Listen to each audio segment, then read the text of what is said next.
What is a telltale sign that someone is a selfish person?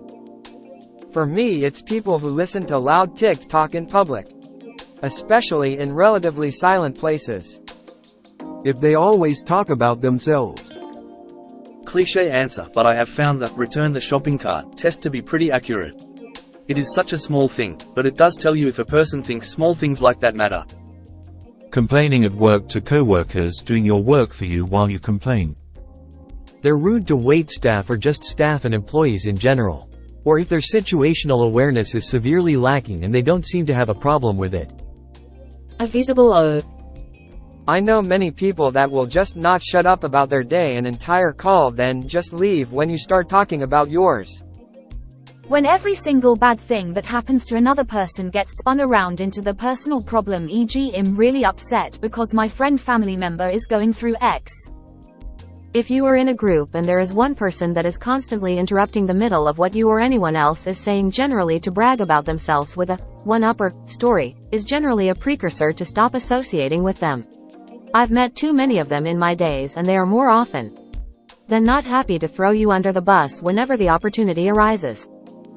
Ah, so you have met my ex. Just to add, keep their space quite clean, but anything common is where they litter. This is my favorite armchair measure of good person. There is absolutely no benefit to you as the trolley returner, but there is loss to others if you don't. There's also no immediate human association like with how you treat a server or retail employee. Just raw, are you thinking about the other guy? They respond how worse their situation is when you're sharing your problems with them. No try for help or listening, just trying to draw attention on their side look of triumph. They have that superpower to lead everything back to themselves. Even when you're actually talking about your own life or a specific problem of yours, they somehow make it that you start talking about them instead without even changing the topic. Every bad thing you do to them is drama-worthy and #X200B. Every bad thing they do to you are details and should be moved on from, and why can't you just do that? You're so dramatic. Edit after 14K, I never thought that being so upvoted would make me feel so sad. It's heartbreaking that so many people can relate to this. I'm reading every reply that are addressed to me. Thank you for sharing, heart. They bring nothing to the potluck but are first in line. When they always play the victim card. 99% of the time they only place themselves in the victim seat by ignoring all the effort or cost other people have to endure and only focus on what they go through themselves. My ex was insanely selfish. Her dad gave her a $20K a month allowance, plus paid for her mortgage on a penthouse in NYC while she went to Yale. He paid her car plus insurance. She had zero need for cash. All bills are paid. He also gave her a credit card with, I am assuming, no limit. 'Cause we bought a car on a whim once, but I saw her steal $3 from a friend who was passed out. She'd steal from Walmart. She had a pile of cash in her bedroom. We once needed to pay for a delivery. IDK if it was bagels or pizza, but she refused to touch the pile of cash. I had to walk to my car to get cash, and when I tipped her $10 for waiting, my ex went ballistic, calling me a 'Cause why would you give a random porky $10 for $5 worth of food? We went to a celeb wedding. She found a way to take 4 gift baskets as opposed to the 2 we were supposed to get. Every guest got one. She also stole a $500 gift card to Victoria's Secret from the wedding. She's wicked greedy. Littering, and how the is she spending $5K a week? If they refuse to take responsibility for their actions. Conversations don't feel like conversations. They are one-sided talks about what they want, their thoughts, their life, their priorities, etc. When you are able to slip a word in, your words are used as transitions in their dialogue. No matter how you format your words, they all just add to the plot of their story. What you say and what you do are pawns in their game to be manipulated in a way that belittles your experiences, actions, opinions, and choices. They gladly take any favors you do for them, but when asked if they could reciprocate once, they get defensive and/or aggressive and act like you're the selfish one for daring to expect something in return. It doesn't make you a bad person to expect reciprocation in a relationship with someone else, romantic or platonic. Relationships are give and take, and that makes them healthy. It's not entitlement to expect kindness if you give kindness. If you're the only one giving, you're being taken advantage of. Edit. As some people have pointed out, Doing something kind with the expectation to gain something from it can be manipulative. I'm not talking about narcissism and manipulation, I'm talking about the natural give and take in a relationship. It is not manipulative to expect certain things out of a relationship, depending on what kind of relationship it is. The whole reason we make relationships is because they give us something, whether that be support, love, safety, or other advantages. It isn't a bad thing, it's a human thing. Typically, with give and take, if you notice a pattern of one person consistently taking without giving, the one taking is the problem, not the one giving. The kind of people who use this as a manipulation tactic aren't the ones who stick around in a relationship for years, doing favors and kind things without being asked to.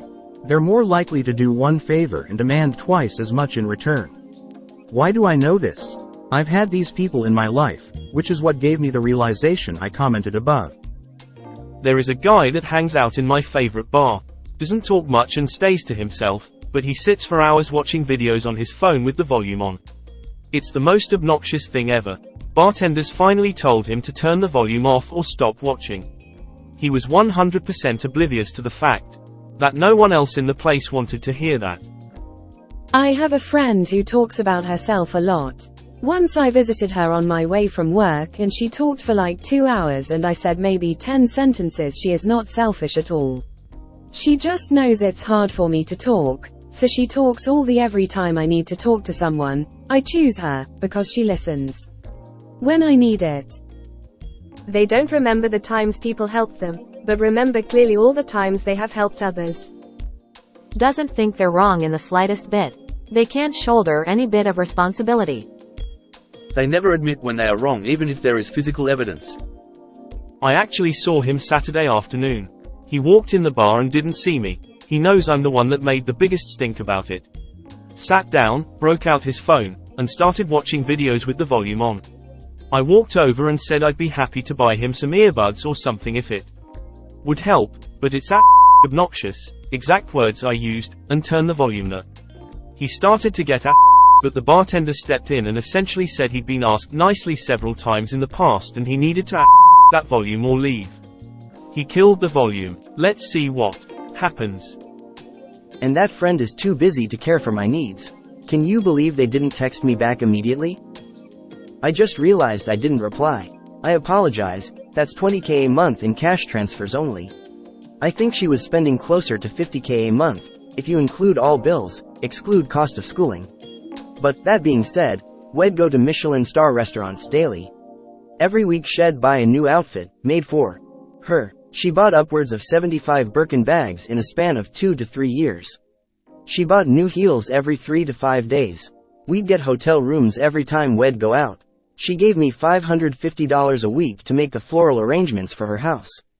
It's something I did professionally, so I am not just a chump here. If you can think, $5K a week, it'd do XYZ, she did triple whatever it is. I have to ask, how long did you stick it out here and why did you break up? I assume it's because she is clearly stark raving mad, but you also dated her, so I don't want to assume. Lol. I think this is an important aspect. Most people like talking about themselves, and talking a lot isn't necessarily selfish. The problem is when they can't listen. We were together, with 1 6-week break, for years. We broke up cause I realized she didn't respect me as a person. She'd tell me to walk in back with the help at red carpet events cause I am not red carpet hot. We stayed together cause her dad loved me. I was the son he never had. I once overheard him tell her that he's a member of the fam now. Don't it up, lol. But, the last straw, she destroyed a dress I made her. It took me 20 hours and a ton of effort. She had it completely recut. And, she told a celeb fashion designer I made it. That hurt my business. So, I was done. She married a mechanic on a pig farm in Iowa. So, I lucked out.